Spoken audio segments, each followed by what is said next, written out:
Salut et bienvenue dans Avant de dormir. Ce soir, je reçois un homme qui s'est mis dans la peau d'un militaire, d'un expert en cybersécurité et même d'un espion clandestin. Alors si tu aimes la géopolitique, tu es au bon endroit.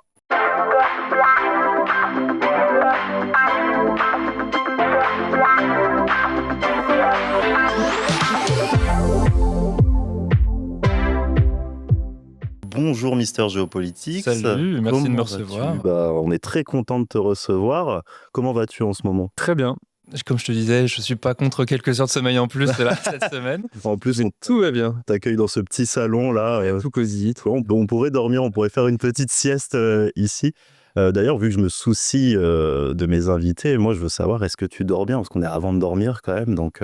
Alors oui, je dors bien, malgré mon boulot qui m'emmène de temps en temps à l'étranger et qui est parfois très prenant, j'arrive à bien dormir. 7-8 heures par nuit en moyenne. Juste, il y a des moments où il y a des coups de bourre, voilà, comme dans plein de boulots. Et là, je suis dans un petit coup de bourre en ce moment, donc voilà. Mais sinon, je dors très bien. Ouais. C'est parfait. Il vaut mieux bien dormir, surtout pour tous les voyages que tu fais. On va en parler plus tard. J'aime bien mettre mes invités à l'honneur. Tu le sais, tu avais déjà vu le premier épisode.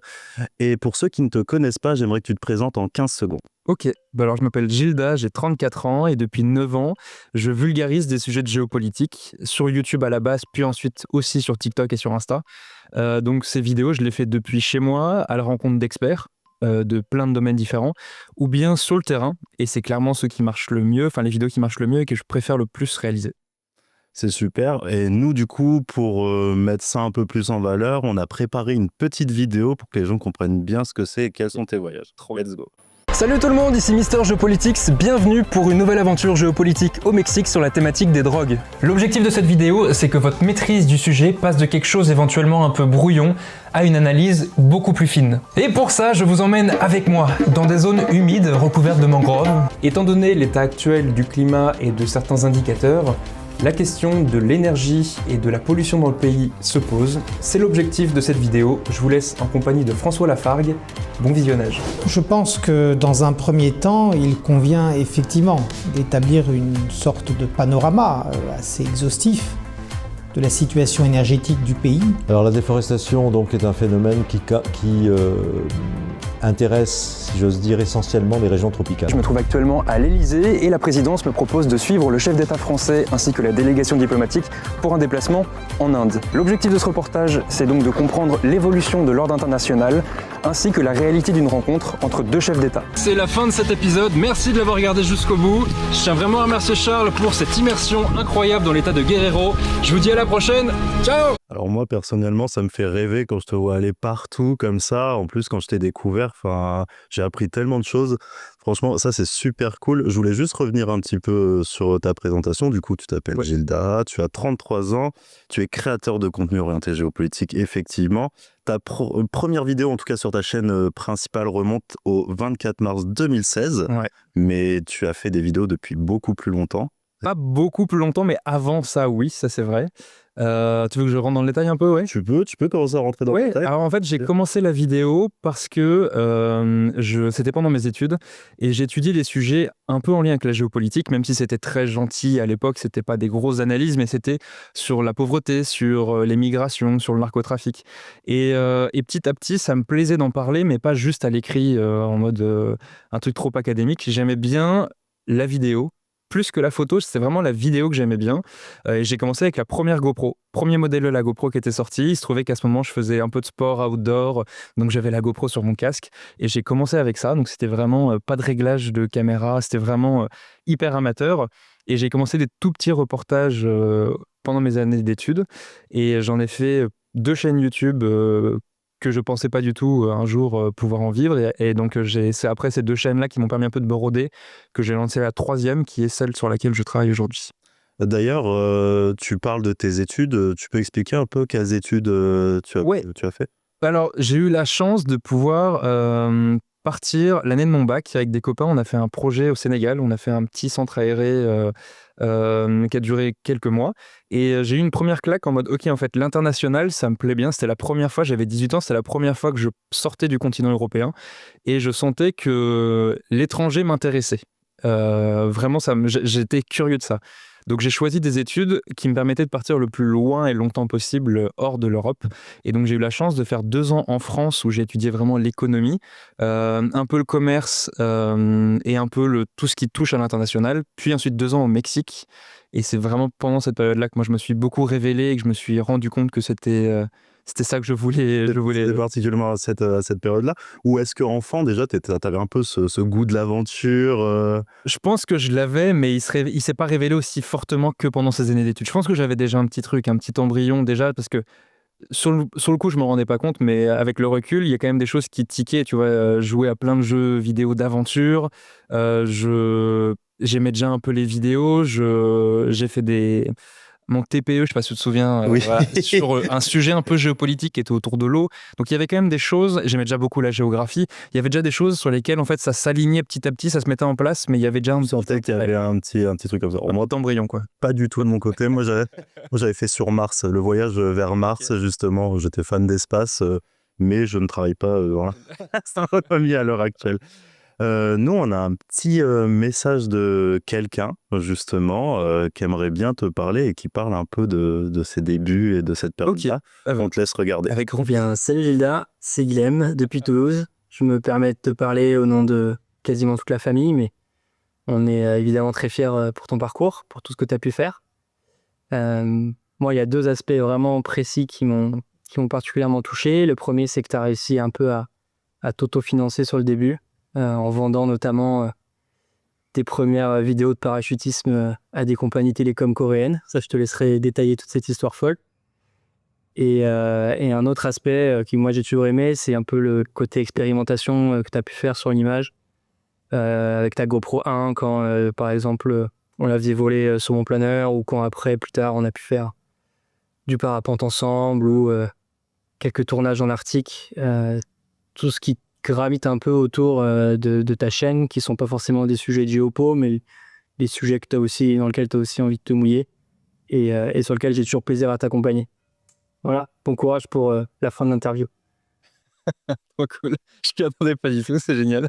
Je veux que tu nous parles quand même de cette compagnie télécom coréenne. Et bah alors, c'était vraiment le hasard, et c'est là en fait, je pense que tu vois, j'avais pas du tout repensé à cet aspect-là, mais ça a été la magie d'internet aussi, parce que comme je te dis, je faisais un peu de sport outdoor, beaucoup de parachute à cette époque-là, j'aimais beaucoup sauter en parachute, et j'avais fixé un jour la GoPro sur le bout de mon pied.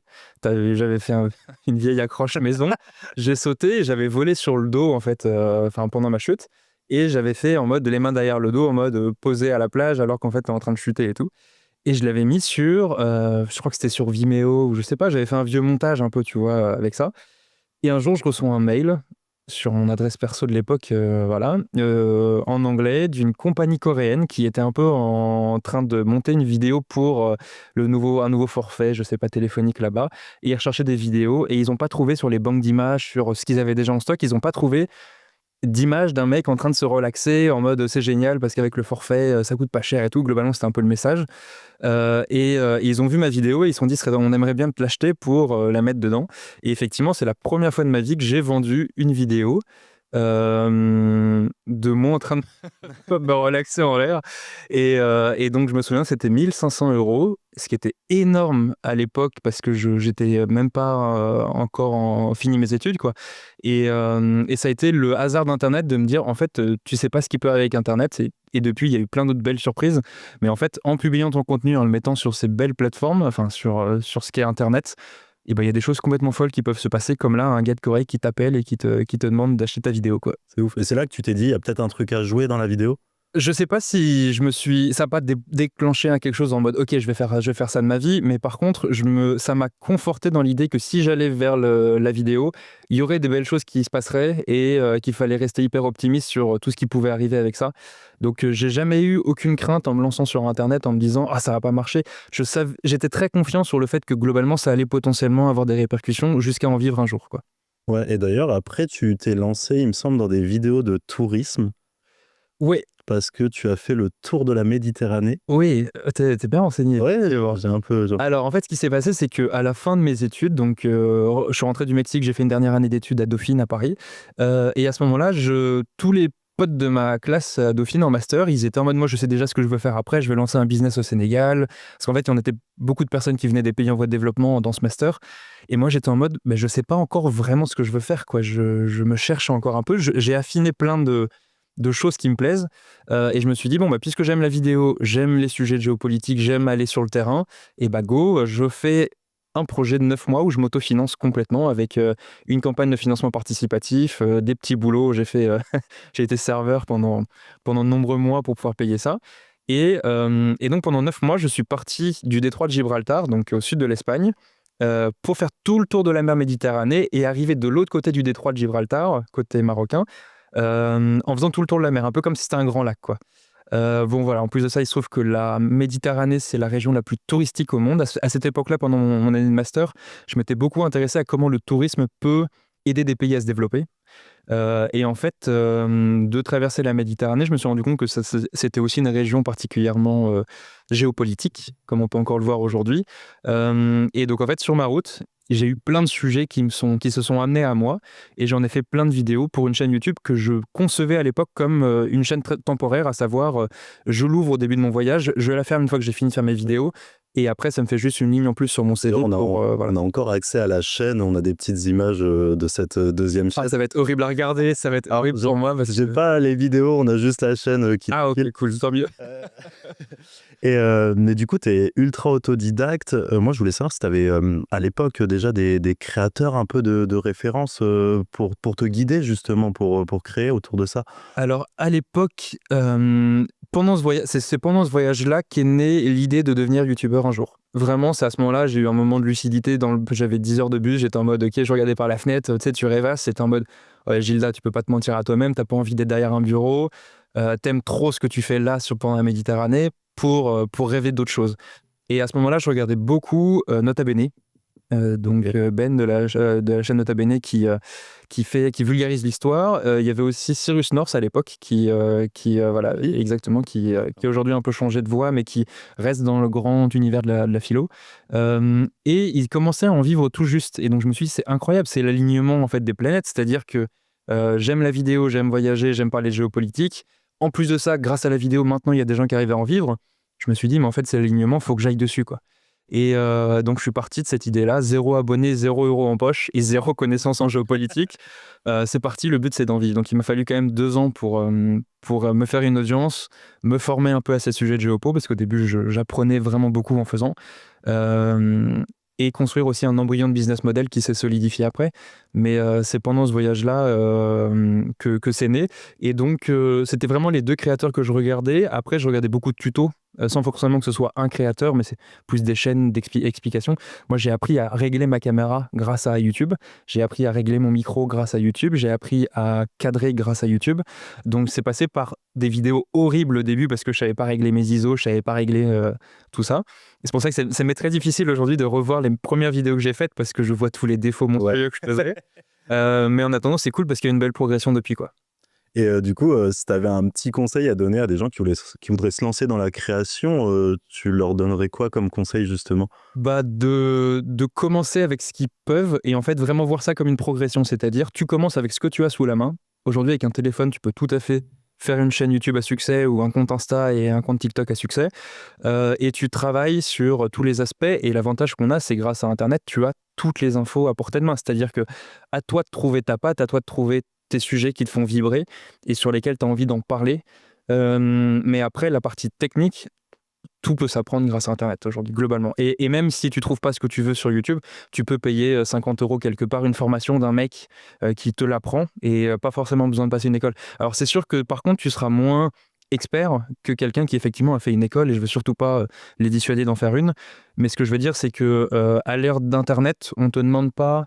T'es un peu touche à tout, et si ton son il est pas parfait, c'est pas grave. Si ton image elle est pas parfaite, c'est pas grave. Moi, il y a plein de fois en reportage, mon image, je sais qu'elle est pas incroyable, mais ce qui compte, c'est la narration, ce qui compte, c'est l'information. Donc de commencer avec ce qu'ils ont et petit à petit de monter en gamme jusqu'à arriver toujours plus à un niveau plus professionnel, quoi. Sachant que parfois les écoles, on peut quand même le dire, sont très chères. Et du coup, c'est pas accessible pour tout le monde, donc Complètement. ça peut être une très bonne solution. Pour ceux effectivement qui ne peuvent pas y aller, ouais. J'ai appris une autre chose sur toi. T'aimes bien un peu tout contrôler. T'as un peu ce truc-là où t'aimes bien avoir la main mise sur ta création. Peut-être un peu trop Ah. parfois. Complètement. Et du coup, moi, je me demandais, on peut le dire, tu connais également Charles Villard, Oui. qui travaille pour nos confrères de Brut. Est-ce que toi, ça t'est déjà venu à l'idée de travailler pour un média un jour où tu peux Alors, même avoir ta ligne édito il y a 2 trucs. C'est que effectivement, j'aime beaucoup contrôler, comme beaucoup de créateurs de contenu, quand tu engages ton image perso et que tu produis ce qui te fait le plus kiffer sur Terre, tu es très exigeant avec toi-même parce que moi, c'est ce que je délivre, c'est des choses qui me font vibrer profondément et donc je veux pas les faire à moitié. Donc effectivement, je suis assez, pas psychorigide, mais pas loin sur certains aspects, sur certaines cartes, j'ai envie de faire les choses bien. Même si encore une fois, avec le recul, quand je regarde en arrière, je me dis: «Ah là, c'était pas parfait», mais à chaque fois, j'essaie de faire du mieux que je peux avec les connaissances et les compétences que j'ai. Donc ça, c'est une chose effectivement sur l'aspect technique. Sur l'aspect, ligne éditoriale, je dois avouer qu'une fois qu'on a goûté à la liberté éditoriale, c'est très, très difficile de rentrer dans les rangs. Je le ferai si bien évidemment j'y suis contraint, bien évidemment. Mais, là, ce qu'on peut voir, c'est qu'aux US comme en France, il y a beaucoup de grands journalistes qui deviennent indépendants. Parce qu'en fait, c'est tellement cher, en fait, c'est tellement précieux cette liberté éditoriale. Typiquement avec Charles Villa, donc quand on est parti plusieurs fois en reportage, moi ce que je voyais, c'est que je pouvais rester dans le pays autant que je voulais, parce que autant que j'avais un peu d'argent de côté, je pouvais potentiellement rester sur le sujet et ne travailler que sur ça. Charles, pendant nos expériences sur le terrain, il était en contact avec Brut et de temps en temps on lui disait: «Ah, il faudrait que tu sois de retour la semaine prochaine parce que là tu dois enchaîner sur autre chose». Donc il en est ravi, enfin il en était ravi à l'époque et tout. Moi, je dois avouer que n'ayant connu que cette liberté-là, j'en suis très attaché et c'est pour ça que c'est important, c'est un peu le nerf de la guerre, mais tous les créateurs de contenu doivent créer une économie autour pour en vivre de manière indépendante et c'est pour ça que tant que je peux, je continuerai comme ça, quoi, je pense. Mais en tout cas, sur l'aspect technique, monter une équipe à l'avenir. Ouais, ça me plaît. Là, c'est plus les finances qui me bloquent Ouais. plus qu'autre chose. C'est vraiment ça, quoi. Ok, merci beaucoup. Le temps passe, on approche quand même du moment du sommeil. Moi, ce que je te propose, c'est qu'on se regarde un petit DVD ensemble. Donc, c'est Ouais. le moment du DVD de chevet. Alors, tu as 3 DVD à côté de toi. Je t'invite à les regarder. Génial. Je te laisse choisir. Alors, je sais pas si vous les voyez. Vous avez Bonjour, Monsieur le On Président. peut les montrer à la caméra si tu veux. On a ici, avec un très beau montage, Voilà. on a Professeur Mister Géopo avec du Assassin's Creed et on a La Mouche à Feu. Ah, je pense que ça, vous avez une info par rapport à ça. On a une info. Ok. Alors, chaque DVD détient une thématique. Ouais. Je te laisse choisir. Tu veux que je te dise les thématiques avant, peut-être pour... Ouais, vas-y, alors, donnez un... Alors, bonjour, monsieur le président, c'est forcément ta rencontre avec Macron sur son déplacement en Inde, si je ne me complètement. trompe pas. Ouais, c'est ça. La mouche à feu, on te laissera raconter parce que c'est D'accord. plutôt une anecdote en Guyane Ouais. également. Et le troisième, c'est Professeur Mister Géopo. Et là, j'aimerais juste plus qu'on aborde l'aspect académique, Ouais. parce que tu fais des interventions dans des écoles, et aussi la manière aujourd'hui d'apprendre. On en parlait dans la création, mais voilà. Ok. Je te laisse Bien. choisir. Je dois en choisir qu'un seul, c'est ça? On peut en faire 2. Bon, alors déjà, l'anecdote de La Mouche à Feu, c'était Allez. mon premier reportage en Guyane. Pendant un mois, j'ai traité plusieurs thématiques et notamment j'ai accompagné les armées en forêt pour un sujet qui est assez traité en Guyane, peut-être un peu trop, mais sur la question des trafics d'or. Et j'ai suivi après la Légion étrangère qui était en exercice d'aguerrissement. Donc c'est des jeunes qui passent en fait 3 semaines en forêt pour tout simplement maîtriser la vie dans ce genre de milieu assez exigeant. Et en fait, il y en a un qui m'a un peu sauvé la vie. Je sais pas si c'est sauvé la vie, mais en gros, j'ai tout simplement, en filmant, je regardais pas ce que je faisais et j'ai mis la main sur une grande feuille d'un arbre. Je l'ai poussé un peu fort et il m'a dit attends, arrête-toi. Et j'ai pas compris. Il m'a dit regarde ce qu'il y a derrière. Et en fait, derrière, il y avait un nid de ce qu'on appelle des mouches à feu. et c'est des mouches qui piquent. Je sais pas dans quelle mesure ça fait très très mal, mais on m'a suffisamment expliqué On m'a que... dit une brûlure au 2e degré. Enfin, c'est assez. Ok, bah, en tout cas, je suis content que ce gars-là me l'ait dit. Attention, fais gaffe. Et donc, il m'a montré ça. Ils m'ont montré plein d'autres choses aussi de comment eux maîtrisent en fait cet espace, cet environnement. Mais effectivement, moi, là, ça aurait pu être un problème de tournage. J'aurais pu me faire défoncer, je pense, en plein tournage. Ça fait partie des petits aléas. Le tournage serait terminé. Ouais. D'ailleurs, ça m'amène à une autre question quand même. C'est sur les thématiques que tu abordes, par exemple, tu as rencontré un tueur à gages de cartel et tout. Est-ce qu'il y a eu des moments où tu as un peu flippé quand même? Est-ce que tu as eu un Alors, peu de c'est peur? marrant parce que c'est une question qui revient souvent sur le danger. Alors, moi, je suis pas reporter de guerre, donc globalement, les sujets que je fais ne sont pas du tout dangereux. Il y a quelques fois où effectivement tu vas dans des terrains qui sont un peu à risque. En fait, ce qui fait peur, c'est que le cartel, tu n'y vas pas sans qu'il soit au courant. C'est-à-dire que c'est... là, en l'occurrence, je suis parti avec Charles Villa, donc reporter chez Brut. C'est par 6 intermédiaires qu'on a réussi à contacter un gars du cartel et qu'on a pu avoir cet accès. Eux sont intéressés du fait qu'on vienne, et nous, on est intéressés de pouvoir avoir un accès. Donc, il y a un intérêt mutuel qui fait que tu ne débarques pas au milieu de nulle part. Là où tu fais par exemple, pour ceux qui font du reportage de guerre, t'es pas à l'abri qu'il y ait quelque chose qui tombe à côté de toi. Là, pour le coup, il y a un vrai risque. Moi, globalement, c'est des risques un peu contrôlés. Tu vois jusqu'où tu vas. Ce qui est plus dangereux, c'est en fait le fait de pas savoir les intérêts des personnes qui te rencontrent. Ou ça peut être des accidents un peu de la route, c'est-à-dire un sujet sur les routes migratoires au Mexique. Tu tombes un moment sur un groupe de la Mara Salvatrucha, tu sais, c'est les gars qui sont tatoués, qui sont des gangs qui remontent d'Amérique latine. Et le mec était camé, hyper instable. Et là, tu te dis, ok, là, qu'est-ce qu'il veut? Est-ce qu'il va me voler? Voilà. Finalement, en fait, tu t'en sors en discutant avec lui, mais il dit pas de caméra, j'ai pas le droit d'être filmé, donc tu sens qu'il s'est barré du groupe, pas en bon terme. Donc, c'est plus ce genre de petits trucs qui peuvent arriver parfois, mais qui sont finalement assez... que plein de reporters rencontrent en reportage. Mais on va dire qu'à 90, voire 95% du temps, mes reportages sont tranquilles, puisque quand tu vas sur le porte-avions Charles de Gaulle, tu es attendu parce que tu y es convié. Voilà. Pareil, quand tu suis une délégation diplomatique à l'étranger, tu es convié, donc il n'y a pas de risque, globalement. Juste le risque de louper ton interview, le risque de ne pas prendre les images que tu veux. C'est plus des risques de manquer une information dont tu aurais vraiment eu besoin que des risques pour ta sécu, quoi. Et vu que tu parles de déplacement diplomatique... Allez, on switch avec très très bonne transition. Je travaille mes transitions. Alors, peut-être qu'on n'aura pas le temps d'en parler en longueur, mais globalement, c'est l'Élysée qui m'a convié. C'est-à-dire que quand il y a des déplacements diplomatiques, ils ouvrent les portes à des journalistes. Et depuis très très peu, puisque j'ai été, je crois, le 2e à qui ils ont offert cet accès, ils ouvrent la porte aussi à des créateurs de contenu. Donc eux, bien évidemment, sont intéressés parce qu'en fait, d'ouvrir ce genre de porte, eux, ils ont des retombées en termes de communication, c'est-à-dire qu'ils savent que on va parler éventuellement du sujet de manière indirecte. Donc eux, ça leur fait un sujet de com, de la même manière qu'ils invitent des gens du Monde, Le Point, parce que eux, leur intérêt derrière à faire ça, c'est ouvrir des accès pour que les gens entendent parler, pas typiquement des négociations avec l'Inde ou du déplacement là-bas.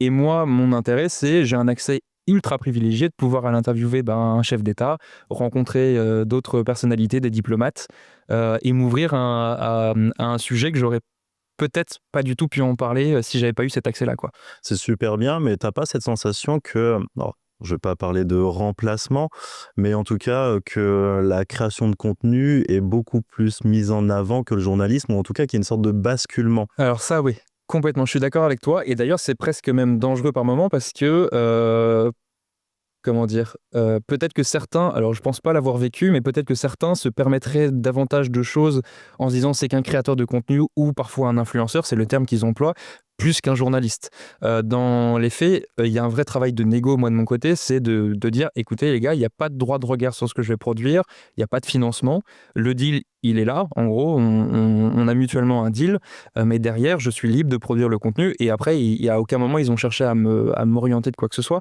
mais peut-être que les créateurs de contenu vont, avec le temps, gagner aussi en crédibilité, en mode, OK, il y a des gens qui font du contenu journalistique sur les réseaux, ils n'ont pas forcément l'intitulé, ils n'ont pas la carte de presse et ils n'ont pas l'intitulé peut-être de journaliste parce qu'ils ne gagnent pas leur argent d'un organe de presse. En attendant, ma chaîne YouTube, moi, je la construis un peu comme un média, quoi, donc avec une déontologie derrière.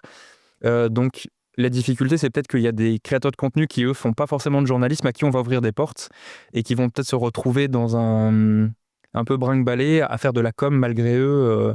Donc c'est peut-être ça un peu la difficulté. Mais en tout cas, à partir du moment où on met les conditions et tout, ça s'est toujours très bien passé, quoi. D'ailleurs, j'en profite parce que tu parlais de créer ta chaîne comme un média. Et on va te faire une petite pub, mais en tout cas, tu as ouvert Mister Géopo TV. Oui. J'aimerais que tu m'en parles parce qu'à l'heure des grosses plateformes, sans les citer, quel est l'intérêt pour toi? Qu'est-ce que tu veux derrière cette création? Et si tu peux expliquer un petit peu ce que bien c'est sûr. en même temps. Alors, donc tous les contenus que je crée sur le terrain, ou bien depuis chez moi, ou bien avec des experts, est dispo gratuitement sur YouTube, TikTok, Instagram. Vraiment, moi, je tiens vraiment à ce que le contenu, que je puisse travailler et que le contenu soit accessible gratuitement. À côté de ça, j'ai eu une proposition de créer une plateforme qui marche avec un abonnement, un peu comme un petit Netflix. Je dis petit parce que il y a 500 documentaires dessus pour le moment, et Ce qui est déjà... ce qui est déjà hyper conséquent, mais je veux dire parce que j'ai pas la notoriété bien évidemment de Netflix, mais ça marche dans le même principe, c'est-à-dire que vous payez un abonnement 2,50 € par mois et tu as accès à une plateforme qui est exactement le même genre de plateforme que tu peux trouver sur Prime ou voilà, où tu défiles, tu as des playlists, une playlist autour du narcotrafic, une playlist autour des conflits dans le monde, une playlist autour des interviews de chefs d'État, et c'est spécialisé autour de la géopolitique. Et donc c'est un deal que j'ai fait avec une boîte qui, elle, elle achète les droits d'exploitation de ces reportages et de ces documentaires à travers le monde. Et donc en fait, moi, ça me permet de proposer à mon audience à la fois du contenu que je crée moi-même sur le terrain gratuitement, et pour ceux qui veulent aller plus loin, pour ceux qui vont passer Sciences Po, les concours Sciences Po, ceux qui sont en première année de boulot et qui ont envie d'avoir plus de contenu que ce que je propose, ils peuvent payer 2,50 € par mois et avoir accès à 500 documentaires, beaucoup plus quali, parce que là, pour le coup, c'est fait par des boîtes de prod à travers le monde. Il y a des trucs qui ont été faits aux US, au Brésil, à l'étranger. Et donc moi, ce que j'y gagne, c'est proposer à mon audience plus de contenu. Je peux leur proposer aussi, il se passe quelque chose dans le monde, vu que moi je bosse solo, j'ai pas le temps de réagir et de faire une vidéo forcément sur un grand truc qui s'est passé la veille. Par contre, sur cette plateforme-là, je peux complètement réorganiser, mettre au début une nouvelle playlist avec 3 documentaires sur l'Afghanistan, 3 documentaires sur les États-Unis ou des trucs comme ça, et leur dire, écoutez, si vous voulez, il y a une playlist qui vous attend.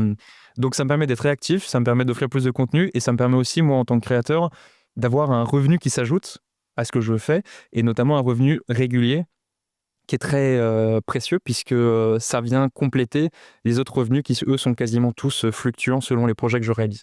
Voilà, en tout cas, vous avez compris, si vous faites des études de Sciences Po ou de géopolitique, allez voir Mister Géopo TV, pardon. Ça a l'air super intéressant en tout cas. Je sais que tu l'as ouvert, j'ai pas encore visité, mais j'irai faire un petit tour. D'ailleurs, t'aimes bien partager ta passion pour la géopolitique de différentes manières. T'as aussi fait un jeu de société, un livre. Oui. Que je t'avais demandé d'amener, que tu... On l'a oublié. Je l'ai oublié sur la bibliothèque, je suis navré. Bon, on l'affichera à l'écran. Oui, alors ça vient aussi avec pour faire un petit rebond sur ce qu'on disait tout à l'heure, avec notamment la société coréenne, tu vois, et la magie d'Internet. La magie d'Internet, c'est aussi qu'à partir du moment où tu crées du contenu, que tu as une audience qui te regarde pour une thématique, eh bien, il y a des gens qui parfois viennent toquer à ta porte en mode, écoute, nous, on est éditeur chez Armand Collin, notamment, dans le groupe Hachette. On voit que tu fais des vidéos de géopolitique. Est-ce que tu serais intéressé de transposer certaines choses et de créer un atlas de géopolitique? Donc, j'ai commencé par un premier livre en me disant, oui, je suis trop chaud, parce que, encore une fois, cette envie un peu touche à tout de me dire, nouvelle aventure, j'essaye un nouveau truc, c'est complètement différent de ne plus faire que de la vidéo, mais que du texte. Comment tu écris ton sujet différemment.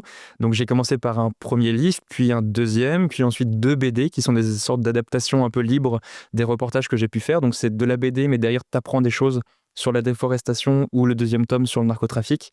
Et j'ai fait un jeu de société aussi juste avant le Covid, que je voyais un peu plus comme une manière un peu fun d'apprendre des sujets de géopo tout en étant autour d'un verre à l'apéro. Voilà. J'aimais bien ce côté un peu démocratiser la géopo à tel point que tu peux en faire un peu un Trivial Pursuit dans l'idée, c'est-à-dire t'as des questions-réponses. Là, il y avait une mécanique de jeu avec des personnages, avec l'humanitaire, avec ça. Donc, encore une fois, nouvelle aventure comment tu crées une mécanique de jeu. Voilà. Donc, j'ai fait une petite vitrine de produits, j'ai vraiment adoré. Maintenant, dans les faits, je mets ça un peu en stand-by parce que ça prend beaucoup de temps sur la création vidéo. Et pour le moment, je préfère focus plus sur la vidéo, mais je reviendrai sur les formats comme ça dès que je peux. Bah, d'ailleurs, j'ai l'impression que ça te tient un petit peu à cœur, cet aspect très ludique dans la formation, l'éducation, en tout cas, une thématique. Enfin, pour la petite anecdote, il me semble que tu es fan d'Assassin's Creed. Ouais. Et justement, pour quelle raison? C'est un peu ce côté-là, c'est qu'Assassin's Creed apporte... Alors, Assassin's Creed, il y a le côté immersif déjà, moi, qui me plaît énormément. L'impression de vivre le truc par procuration, ça j'aime beaucoup.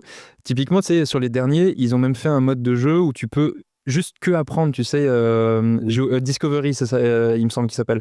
C'est ça, ouais. Et tu peux donc te balader dans l'univers, mais apprendre. Donc c'est vraiment de la vulgarisation historique en l'occurrence. Oui. Je trouve en fait que, comment dire, être fort en géopolitique, je rencontre plein d'experts qui, eux, sont extrêmement brillants dans leur domaine. Moi, je n'ai pas cette compétence d'être dans l'expertise de ces sujets. Ma compétence, elle est vraiment dans le fait de faire matcher la complexité de ces sujets avec une audience qui peut-être n'a pas eu le temps encore de se familiariser avec ces sujets. Moi, c'est vraiment de faire des ponts. C'est vraiment ça ma compétence et ce que j'ai envie d'offrir. Et ça passe par plein de ponts différents. Ça passe par l'immersion sur le terrain, ça passe par le fait de passer dans des classes, ça passe par le fait de réussir à simplifier, sans dénaturer, mais simplifier les propos. Ce qui est très compliqué sur certains sujets. Et j'avais même fait une vidéo sur le lien entre le premier opus d'Assassin's Creed et certains trucs qui se sont vraiment passés, notamment avec l'État islamique. Il y a des ponts en fait qui se font sur certains aspects, notamment dans la narration du premier Assassin's Creed. T'as un moment où ils brûlent des anciens ouvrages parce que ça correspondait pas à leur vision du monde et ils cassent des statues. Et l'État islamique, à un moment, quand ils sont arrivés dans une nouvelle ville, ils ont détruit un musée. Enfin, et voilà, j'ai essayé de faire des ponts un peu comme ça, toujours de manière un peu ludique. Et peut-être que, typiquement, j'aurais même pu le faire avec un autre jeu, Ghost Recon Wildlands, qui lui est spécialisé un peu sur le narcotrafic. Il y a aussi énormément de ponts qui peuvent être faits entre la réalité, entre la structure typiquement du cartel dans le jeu, par rapport à la vraie vie. Il y a des choses qui sont vraiment vraies, tu vois. Il y a une sorte d'état-major avec un grand chef. Ensuite, tu as une dizaine de personnes qui chacun gère des territoires. Tout ça, c'est hyper réaliste. Et ça parle aux gens parce que ça leur parle plus qu'un bouquin comme ça sur le narcotrafic, quoi. Mais ça pourrait te donner une petite idée d'une nouvelle playlist mêlée jeux vidéo. Ouais, ça pourrait. Ça pourrait être... Parce que j'ai pas non plus parlé des jeux de stratégie, civilisation, je sais pas si tu connais, mais voilà, tous les jeux de... J'ai joué à Civ 5 avec un pote, j'ai pas fait le 6. J'ai poncé le 6. Il y a le 7 qui arrive l'année prochaine. Et typiquement, il y a des mécaniques de jeu qui sont très proches aussi de la réalité. Il y a des libertés, bien sûr, parce qu'il faut que ça reste fun, le jeu vidéo. Mais il y a on peut glisser tellement d'éléments de fond derrière que c'est un super outil. Du coup, une dernière petite question et après on clôturera cette émission. Mais est-ce que tu as des projets d'avenir, un peu un rêve, un truc qui te marquerait, peut-être une série documentaire Ouais, je vois que tu es très bien informé. Alors là, en 2026, ce sera les 10 ans de ma chaîne. Je dois avouer que j'ai une idée de série de vidéos, un peu une petite série Netflix, c'est-à-dire 3 épisodes, tu vois, sur un sujet. Parce qu'en fait, plus j'avance dans les sujets, plus j'ai envie d'aller loin dans les détails et plus même je maîtrise certaines petites subtilités qui m'échappaient avant parce que j'avais pas eu l'occasion d'aller sur le terrain, j'avais pas eu l'occasion de rencontrer des gens. Et il y en a une qui me tient un peu à cœur et qui est un peu une compréhension globale de la géopo. Je travaille dessus depuis 4 ans en sous-marin, donc c'est-à-dire que j'ai commencé le premier document il y a 4 ans. J'aimerais beaucoup qu'elle sorte pour les 10 ans de la chaîne. Et ce qui me ferait vraiment plaisir, ce serait même une projection, tu vois, en petit comité, dans une salle de ciné, avoir un contact avec les gens pour fêter un peu ces 10 ans, avec un sujet approfondi sur la géopolitique au sens large. Je pense que ce serait vraiment un de mes rêves. Donc, je vais me donner les moyens, mais... Si c'est dans une salle de ciné, j'attends mon invitation. C'est promis. On fait comme ça. En tout cas, je te remercie beaucoup. Merci à ça toi. m'a fait extrêmement plaisir. On en a appris beaucoup plus sur toi. Et je te souhaite énormément de bonheur dans tes projets à venir. Merci, c'était hyper sympa d'échanger. Et merci pour les DVD que je vais m'emprêcher de regarder. Voilà, en tout cas, nous, on vous laisse pour ce 2e épisode d'Avant de dormir. Vous pouvez retrouver le replay sur nos réseaux. Et puis, je vous dis ciao.